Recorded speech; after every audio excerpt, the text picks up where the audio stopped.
Hello दोस्तों, कैसे हैं आप सब। I hope you all are doing good. तो आपको संदेशा आ ही गया होगा आईसीआई का। और मैं कह रहा हूँ कि जो भी आया है उसको एक्सेप्ट करके अपनी तरफ से जितना भी बेस्ट दे पाओ, अपनी तरफ से पूरा का पूरा बेस्ट देना। सबसे इम्पॉर्टेंट है पॉजिटिव रहना। पॉजिटिव रहना बहुत बहुत इंपॉर्टेंट है। कोई ज्ञान का सेक्शन जो है हमारा यहाँ पर, बिल्कुल भी मैं कोई भी ज्ञान वाला सेशन या फिर कोई भी भाषण देने के लिए नहीं आया हूँ। ऑब्वियसली उसके लिए बड़े बड़े टीचर्स हैं जो ऐसा कर रहे हैं यूट्यूब पे। आप विद ड्यू रिस्पेक्ट उनकी वीडियो सुन सकते हैं अगर आपको सुनना है तो। लेकिन उससे कुछ फ़ायदा नहीं होता है। अल्टीमेटली पढ़ना आपको ही है, मेहनत आपको ही करनी है। ऑब्वियसली जिसके घर में जेन्युइनली प्रॉब्लम्स हैं उनको सफ़र करना पड़ रहा है, और सब इससे कहीं ना कहीं परेशान है। जो प्रॉब्लम बाहर चल रही है पैंडमिक की, तो हम सबको साथ में ही लड़ना है इस चीज़ को, और गो थ्रू करना है और आगे बढ़ना है जीवन में। तो फटाफट से स्टार्ट करते हैं। उसी के हिसाब से दो केस स्टडीज़ हमारी पेंडिंग रह गई थी, case study number 3 and case study number 1। तो इस सेशन में हम उसको कवर करने की कोशिश करेंगे। ठीक है, जितना भी हो पाएगा हम इसको ख़त्म करते हैं और फिर क्लोज अप करते हैं। ठीक है, तो अगर हम देखें तो केस स्टडी नंबर 3 क्या कहता है। केस स्टडी नंबर 3 कहता है the eastern part of the India is very well known for the production of tea and it is exported world over. However the large amount of the pendency of the payments by the tea mills to tea producers have been cause of worry and it was decided that the common platform is an essential requirement to provide solutions to this problem. Okay, accordingly the eastern produce cooperative societies was formed to ensure the timely collection of the sale proceeds from the mills. The society developed a charter in the form of memorandum for its members. तो society ने क्या किया, एक charter बनाया in form of memorandums for its members to regulate and control the price, control the supply, control the price, control the term of sales of collection and sales of proceeds, and recovery of it if required. तो मतलब यहाँ पर control कर रहे हैं। तो इस society ने पूरा का पूरा एक मेमोरेंडम चार्टर बना लिया जिसमें बहुत सारे मेंबर्स हैं। तो इसको आप ये कह सकते हो कि इन्होंने कार्टेल फॉर्म कर लिया है। कार्टेलाइजेशन उनके बारे में हमने पढ़ा था जो कॉम्पिटिशन एक्ट में, तो वहाँ पर आप ये कह सकते हो कि इन्होंने कार्टेल फॉर्म कर लिया है। ठीक है, this memorandum is binding on all the members of the society. ठीक है, the society extend the support to the growers by giving them offer to sell their entire farm produce to society at mutually जो भी हमारे agreed price हैं, which the society will further sell to mills, but the farmers who avail this facility have to necessarily sell the entire farm produce to the society and the farmer cannot sell at any portion of his farm produce directly in the open market। मतलब farmer जो है इन्हीं को देगा, open market में नहीं बेच सकता। Further in order to trade with the mills, deal with regulatory authorities and financial institutions, the society decided to promote a company named Eastern Limited. The extracts from latest audited financial statements of the Eastern Limited हमारे पास given है। जो भी हमारे उसके proceeds हैं, net of taxes from sales 3500 crore, उसके बाद operating asset 700, उसके बाद paid up share capital 490 and net profit उसका 100 करोड़ का है। ठीक है, with the passage of time Eastern Limited became the big hit for the role it plays as intermediary and incredible transformation and process of sale of tea by the farmers। ठीक है, mister गौरव, ओहो ये तो अपना ही नाम हो गया। Mister Gaurav is CEO of Eastern limited heard about the forward integration as method of expansion and growth strategy। Mr. Gaurav prepared a proposal which was duly approved by the board of directors and then by the members of Eastern Limited to take over the Eastern Tea Limited। अब उसने क्या किया, take over किया किसका, Eastern Tea Limited का, by acquiring the controlling stake from the open market। ठीक है, कहाँ से, ओपन मार्केट से उसके स्टेक को परचेज करके। The Eastern T Limited is in the business of running T mills with a global presence। Mr. Gaurav's wife, Miss Sheetal, okay, was residing in the Singapore and Mr. Gaurav wanted to send a amount of $20,000 per month to her for her maintenance। okay, 20,000 per month अगर आप देखते हैं। ठीक है, तो 20,000 per month अगर हम देखें तो साल में कितने हो गए, जल्दी बताओ। $20,000 इंटू में 12 अगर आप करते हैं तो उसके साथ साथ हमारा आ जाएगा, तो 20,000 इंटू में 12 अगर हम करते हैं तो 2,40,000 आता है। ठीक है, मेरी मैथ्स थोड़ी वीक है यार। ठीक है, तो बहुत ज़्यादा ही वीक है इनफैक्ट। ठीक है, तो 12 इंटू 2 24 करना था, मैं उसमें भी कैलकुलेटर यूज़ करने लग गया था। ठीक है, तो 20,000 पर मंथ, तो हमारा $2,40,000 आ गया। However the CFO of Eastern Limited mention to him that this is not in accordance with the FEMA. लेकिन उसने ऐसा, CFO ने ऐसा बोला कि ईस्टर्न लिमिटेड के कि वो फेमा के हिसाब से नहीं है। ओहो, ये क्या सोच रहा है, पता नहीं क्या बोल रहा है। आप सब बताओ कि फेमा के हिसाब से होगा या नहीं होगा। ठीक है, सोचते रहो। उसके बाद around 60% of the sales by Eastern T Limited constitute exports by tea majority to Iran. 1 year back Eastern T Limited opened 1 branch from office in Iran. Iran में ऑफिस खोला है एज ईरान स्टार्ट्स बाइंग, और office जो खोला है वो क्या, branch office है। ठीक है, starts buying tea from India in order to settle trade balance because Iran is blocked from the global financial system including using US dollars to transact its oil sales, ठीक है। उसके बाद on such branch office during last financial year an amount of 150 crore were incurred as expenditure for the branch through the EEFC account. मतलब EEFC account से 150 lakh. EEFC account के बारे में मैंने एक केस स्टडी डाइजेस्ट में भी डील किया था, जिसमें मैंने आपको बताया भी था कि EEFC अकाउंट वो अकाउंट्स होते हैं जो NRE मेंटेन करते हैं, जिसमें पैसा आता है नॉन रेसिडेंट के द्वारा और उस अकाउंट से पेमेंट करी जा सकती है इजीली, कोई दिक्कत वाली बात नहीं होती है, ठीक है। और उसके लिए मैंने रेगुलेशन भी बता दिया था जो आपको रीड करना होता है, ठीक है, क्योंकि हमारे उसमें मॉड्यूल में अगर आप देखेंगे तो EEFC अकाउंट के बारे में बहुत ही कम गिवन है, एक लाइन में ही गिवन है। तो जिन बच्चों को वो पढ़ना था उसके लिए मैंने रेगुलेशन नंबर का नाम बता दिया था, वो रेगुलेशन उन्होंने रीड कर लिया था, ठीक है। तो फिलहाल मेरे ख्याल से इतना जानने की जरूरत नहीं है, सिर्फ इतना जान लो कि EEFC अकाउंट होता है जो मेंटेन किया जाता है, जिसके थ्रू ब्रांचेस वगैरह को पैसे दिए जा सकते हैं, ठीक है। इसके बाद कहता है for last financial year the turnover of the Eastern T Limited was recorded for 1200 crore which was 110 crore more than the year in the last financial year, okay very good. Whereas operating assets जो थे वो 280 करोड़ के थे, the paid up share capital 130 crore के थे। After acquisition both the entities were not merged and both kept their respective separate entity. वो दोनों जब आफ्टर एक्विजिशन वो दोनों को मर्ज नहीं किया गया और दोनों को सेपरेट आइडेंटिटी के साथ रखा गया। For the purpose of enhancing the global sales eastern tea decided to pay a commission of exports of tea under the rupee credit 6% का दिया गया, 10% नहीं है 6% है। और 10% क्यों बोला मैंने, क्योंकि शेड्यूल 1 में जब आप रूपी स्टेट क्रेडिट रूट पढ़ते हो तो वहाँ 10% वैल्यू लिखी हुई है, ठीक है। तो यहाँ 6% ऑफ द इनवॉइस वैल्यू है, तो उस लिमिट से ज़्यादा नहीं है। Further Eastern Limited also decided to send a gift hamper of 20 top distributors totalling the $1 lakh, that is 70 lakh rupees, 70 lakh rupees मतलब 5 लाख रुपये से ऊपर का गिफ्ट। अगर जब भी आपका जाता है तो आपको डिक्लेरेशन देना होता है, तो यहाँ 70 लाख का गिफ्ट जा रहा है तो यहाँ डिक्लेरेशन तो देना ही होगा, ठीक है। Eastern T limited has strong domestic network और tie up with retail shops and stores through which they sell their tea under the brand name, okay, leaf, which constitute around 40% of the sales. Such retail shops and stores are provided with instruction not to charge the price more than what is suggested by the Eastern Tea Limited, although lower prices can be charged and specific jurisdiction is given to each of the retail। lower price आप charge कर सकते हो, मतलब उससे भी कम price पे बेच सकते हो, okay. Predatory according to mister predatory है या नहीं है वो तो तभी पता चलेगा जब कॉस्ट से कम पे बेच रहा होगा, है ना। तो अगर हम देखें तो ईस्टर्न टी लिमिटेड की स्ट्रॉन्ग डोमेस्टिक मार्केट आ चुकी है और टाई अप कर लिया उसने और सेल कर रहा है under the brand name leaf, around 40% of the sales है उसकी। और सच रिटेल शॉप्स जो है उनको इंस्ट्रक्टेड है कि वो उससे ज़्यादा प्राइस पे ना बेचें, लेकिन वो लोअर कर सकते हैं प्राइस, ठीक है। इसके बाद according to mister Saurabh who is head of the marketing of Eastern Limited also now look after the marketing of Eastern T Limited in order to acquire the substantial market share, Eastern T limited has to sell a tea price lower than the cost. Yes, अगर cost से कम में बेच रहे हैं तो क्या होगा, प्रीडेटरी प्राइसिंग होगा, तो यहाँ पर प्रीडेटरी प्राइसिंग चल रही है। Ignoring the resistance from the governing body of the Eastern T Limited, the new pricing policy implemented resultantly price decrease from 150 per kg to 130 per kg, but in order to restrict the loss on account of selling tea at a price lower than the cost, Eastern T Limited को ये बोल दिया shopkeepers को कि 5 kilo से ज़्यादा मत बेचना, 5 किलो से ज़्यादा मत बेचना, ठीक है।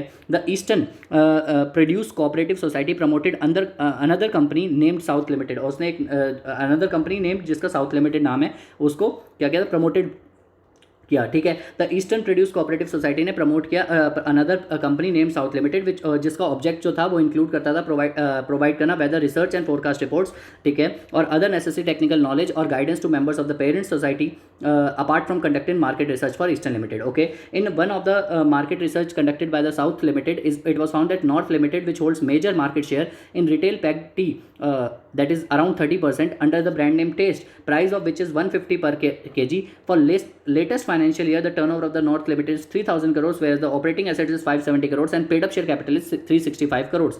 ठीक है. Since acquisition of Eastern Limited by Eastern Tea Limited remains largely successful, hence showing trust in the unorganic growth, a bear hug letter was sent to senior management of North Limited, okay. Since North Limited is already undisputed market leader, they refuse to bear hug offer, okay. bear hug offer आपको जानना है तो bear hug offer जो होता है merger and acquisition जब chapter हम पढ़ते हैं तो वहाँ पर मर्जर ऑफ एक्विजिशन चैप्टर कहाँ पर पढ़ते हैं, SFM में जब हम पढ़ते हैं तो वहाँ पर एक bear hug करके ऑफर होता है, जब आपको किसी को खरीदना होता है तो आप ये ऑफर कर सकते हैं। Eastern Limited with help of South Limited performs a hostile acquisition and both the companies acquired 25.5% of the stake in the voting rights each by tender notice over the stock exchange. Post acquisition of North Limited, Eastern Limited got the dominance over the market. Hence Eastern Limited decided to reprice their product which is named as Taste Leaf with a new price of 155 per kg। मतलब जैसे ही उसका acquisition किया उसके बाद उसने ये price बढ़ा दिया 155 पर kg पे कर दिया। और and to support the price rise Eastern Limited ने स्टार्ट कर दिया रिस्ट्रिक्टिंग करने के लिए supply in the end market. तो यहाँ पर इन्होंने अपनी उसका डोमिनेंसी का अब्यूज़ करना भी चालू कर दिया, क्योंकि यहाँ पर अनडिस्क्रिमिनेटेड प्राइसिंग कर दी। पहले कॉस्ट से कम पे बेच रहे थे, वो तो प्रीडेटरी प्राइसिंग था ही, ठीक है, लेकिन उसके बाद एक्विजिशन के बाद अपनी डोमिनेंसी आते ही उसने क्या किया, एक तरीके से अपना फायदा उठा के इसने प्राइस को बढ़ा दिया, ठीक है। Eastern Limited also entered in memorandum of understanding with West Offshore Limited which is $21 million asset based company for transfer of technology. Okay, अब यहाँ पर हमारे पास क्या था, इसने क्या किया, एक MOU साइन किया है किसके साथ, वेस्ट ऑफशोर लिमिटेड के साथ $21 मिलियन का, कि उसे टेक्नोलॉजी ट्रांसफर करेगा, ठीक है। डिटेल प्रोवाइड करिए। आंसर करना है फॉलोइंग क्वेश्चंस को।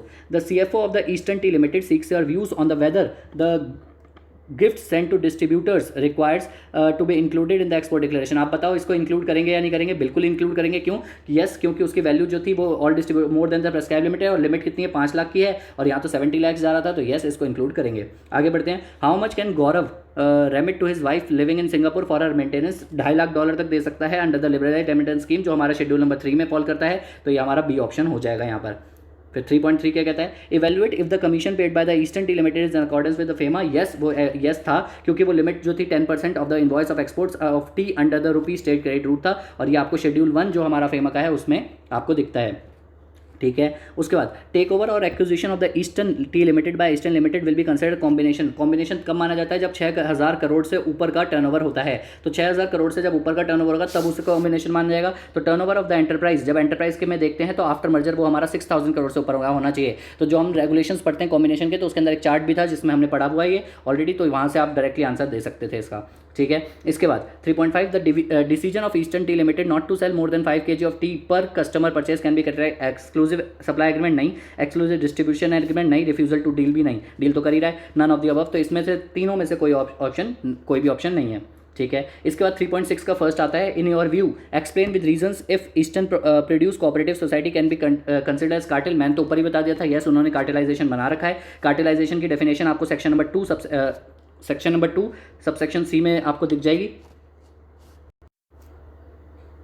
सेक्शन नंबर 2 सबसेक्शन सी में आपको मिल जाएगा, ठीक है। और पेज नंबर आपको मैं बता देता हूँ, पेज नंबर 1.6 पे, जहाँ पर आपको मिल जाएगा कार्टेलाइजेशन की बहुत इंक्लूसिव डेफिनेशन है, जहाँ पर आप लिमिट करते हो, कंट्रोल करते हो, ठीक है, तो उसको बोला जाता है। तो यहाँ पर भी एक तरीके से पूरा मेमोरेंडम बनाया गया जिसमें सारे जितने भी मेंबर्स हैं सोसाइटी के वो पार्ट हैं, और एक तरीके से लिमिट करने की कोशिश करी गई, यस उसे कार्टेलाइजेशन बोला जाएगा, ठीक है। Second, does eastern limited hold dominance of the market and if yes identify the circumstances जहां वो अब्यूज करा था। यस, डोमिनेंस तो है ही, ठीक है। तो डोमिनेंस की डेफिनेशन आप लिख सकते हो जो सेक्शन नंबर 4 में आपको मिल जाएगी, और पेज नंबर मैं आपको बता देता हूं, पेज नंबर 1.22 में। और फिर उसके बाद हमसे ये पूछ रहा है कि क्या वो सर्कमस्टांसेस क्या क्या हैं जहां पर अब्यूज करा है। तो 2 तो मेरे को ऐसे ही दिख रहे थे कि प्रीडेटरी प्राइसिंग कर रहा था जब after acquisition of the eastern limited, और इंक्रीज कर दिया उसने प्राइस जब एक बार एक्विजिशन हो गया था नॉर्थ लिमिटेड से। तो पहले प्रीडेटरी प्राइसिंग था, वो गलत है। दूसरा एक्विजिशन, तो मतलब अनडिस्क्रिमिनेटरी प्राइसिंग अगर आप करते हो तो एक तरीके से अब्यूज करना डोमिनेंट पोजीशन को है, ठीक है।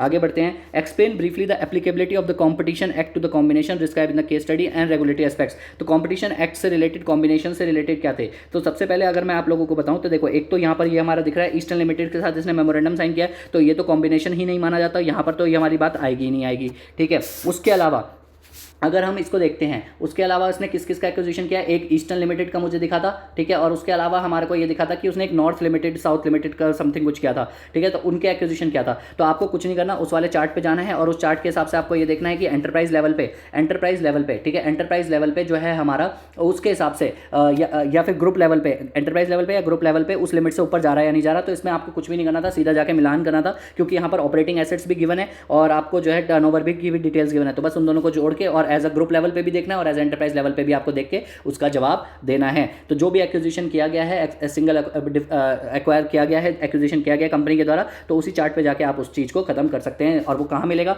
सेक्शन नंबर 6 आपको पता ही है, जहाँ पर हमारे रेगुलेशंस बताए हुए हैं, जिसके हिसाब से सेक्शन नंबर 6 में एक तो रेगुलेशन है आपका, ठीक है, जिसमें आपको 30 डेज के अंदर अंदर सबमिट करना होता है अगर वो कॉम्बिनेशन में फॉल करता है। उसके अलावा सेक्शन नंबर 5 हमारा कॉम्बिनेशन से बात करता है, तो सेक्शन नंबर 5 पे कॉम्बिनेशन का वो चार्ट भी है आपको, जो आपको मिल जाएगा ऑलरेडी। और किसी को अगर डाउट हो तो मैंने उसकी समरी वीडियो भी डाली हुई है, और उसके अलावा मैंने जो है वो 1 घंटे का सेशन तो डाला ही हुआ है, वहाँ से भी आप कर सकते हैं इसको, ठीक है।